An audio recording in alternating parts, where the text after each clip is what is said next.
What is happening, everybody? This is Cody, aka DFS Prodigy, coming to you live talking about this upcoming 7-game NBA Halloween slate. Before we get always to the live button for me, definitely subscribe to our YouTube channel, as a ton of y'all know. We got a good slate on our hands. It is a Halloween slate, so let's get spooky with it. Let's dig right into it. Kings at Charlotte. On the Kings side, this is going to be a good matchup. I like this spot for both teams, personally. Sabonis, great matchup for him. De'Aaron Fox and a high-paced offense. I love that spot. Kevin Huerter hitting a three-point shot. I love that out of him. At 5'3", Keegan Murray, I'd much rather just drop down to Kevin Huerter. And then Harrison Barnes, no thank you, really. I'm not really getting to any other big names. Rashawn Holmes at 3'6".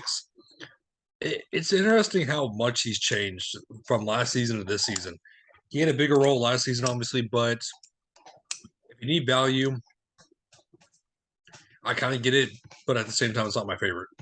On the Charlotte side, no Loma Ball still. Terry Rozier is questionable, aka doubtful. So I don't imagine he's playing. Dennis Smith Jr. is still hovering around 6,000. I don't mind it. Gordon Hayward 6'2". I'd much rather just go up to Gordon Hayward. And then another guard I wanted to talk about was Theo Maledon. If he does start, I do like him. If he doesn't, though, I'm just going to be like, meh, it's okay. Seeing around 10 to 15 minutes. Gordon or Kelly Oubre, very scoring dependent. We know how it goes with him. PJ Washington had himself a game last game. I do like that at 5'7". And then Boat 9, I'm not really looking at, but it's just a toss-up, dart throw with value. Philly and Washington, this Philly team, I mean, Joel Embiid should be able to have his way. I mean, against the 76 or against the Wizards, but it's if he plays, then I like it. It's just we need to watch and see what happens with the status because then we're going to get the James Harden chalk, and we shall see if he busts or not. That's the biggest thing. He shouldn't bust if Joel Embiid's out, but if he's, it's just hard to predict. Tyrese Maxey shooting the ball lights out, 6,000. He will be chalk if there's no Joel Embiid. Tobias Harris will get the bump up. The Anthony Melton should slide into the starting, which I'll make him an excellent option at 4,000. On the Washington side, no DeLon Wright, no Kispert still. Brad Beal, again, I say this time and time again. When is the price tag going to finally bump up? Because when is he going to have a breakout game? He's had one so far, but at 8-6 against Philly, no thank you. If Joel Embiid's in, I'm not going to be on Porzingis, but if Joel Embiid's out, I do like Porzingis a little bit more. And the rest of the team, I'm just kind of fading. Those are going to be my only. That's only going to be my run back option. Would be Porzingis. Atlanta and Toronto on the Atlanta side, decent spot, not the best spot, but a decent spot. John Collins is still way too cheap at 6'3". I'll continue to play John Collins at that price tag.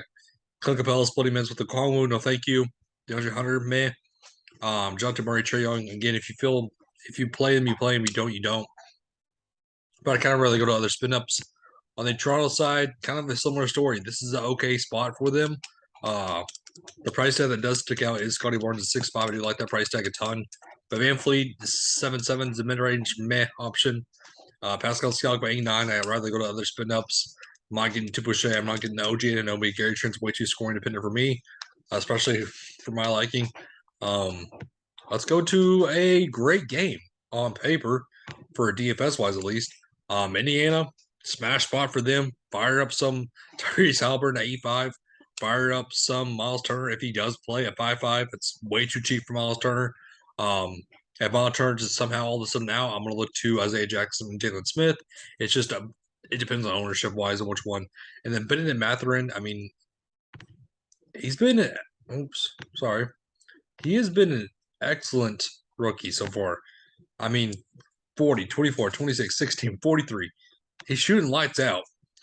So he's a GPP dart also. On the Brooklyn side, I just don't play Kyrie. I'd rather go to KD. Ben Simmons is finally shooting the ball at 6'4". I do like that. Seth Curry, we need to watch the stats of him if he's playing. Joe Harris is not really an option for me right now. Royce O'Neal, 4'8", man. And then if Miles Turner is in, I'm not going to get to Nick Claxton. Detroit, Milwaukee. Milwaukee should have their way against Detroit. Kate Cunningham, A1, I don't trust him. I don't trust Jaden Ivey in this matchup. I know He's looked good also, but I just don't trust it. Bog, a little bit overpriced. Isaiah Stewart, not really a great matchup for him either. I'm just not really looking at this team. On the Milwaukee side, I'm worried about the blowout potential. Giannis 12-5. I mean, yes, he's an excellent spin-up option, but it's just then it's going to be capped. Drew Holiday, I'd rather go to other mid-range options. Bobby Portis, Brook Lopez. You can basically just it's a flip or flop with either one. And the Grayson Allen, I'd much rather just go to other value.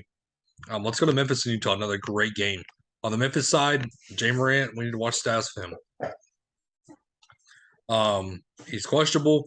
If he's out, we're just going to go right back to the one Tyus Jones at 6,000. You have to play Tyus Jones at 6,000. Dylan Brooks, 5'8".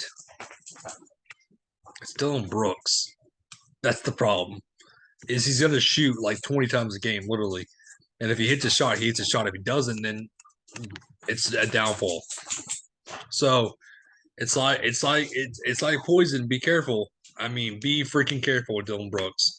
Desmond Bain, 7'9", great option if again if there's no Jay Morant. Santi Aldama, I'll look at 4'9". But again, we just need to watch the status of Jay Morant. On the Utah side, Mike Conley's in, so that's going to kind of bump down Colin Sexton, obviously. Vanderbilt's still good at 5'3". Kelly Olynyk's still good at 5'8". Gordon Markman, I still like a 7'1". Let's go to the last game in Houston at the Clippers. On the Houston side, Eric Gordon, Fernando, Ty Washington, so are out. So we need to look at KPJ at 7'6". Great spot for him. I do like Jalen Green at 6'6". Tamari Smith 6'1". It's a little bit expensive. I still love Singin at 5'2". in this spot. And then on the Clippers, Kawhi Leonard. Did they update his status? Can remember that little. He will remain out for Monday's game. Cool. Okay, so Paul George season at 9-3. I do like Norm Powell at 5'4". I'm going to get to some more Reggie Jackson, especially if John Wall's out. And then Terrence Mann, 4'4" is excellent value. So that kind of wraps up the slate for us, though. Thank you for tuning in. It was a great and safe rest of the night. Have a good one, everybody.